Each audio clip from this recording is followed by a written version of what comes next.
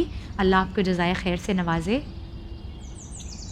And आज के इस एपिसोड में मैं उन मैसेजेस को भी रीड आउट करना चाहती हूँ जो आप लोग मुझे भेजते हैं और जिन्हें पढ़ने के बाद मेरा हौसला जो है वो बहुत बढ़ जाता है. एंड आई फील लाइक मैं इस प्रोग्राम को अपना 100% दूँ क्योंकि ये इतने सारे लोगों को इफ़ेक्ट कर रहा है. आमिना की मम्मा ने मुझे मैसेज भेजा है.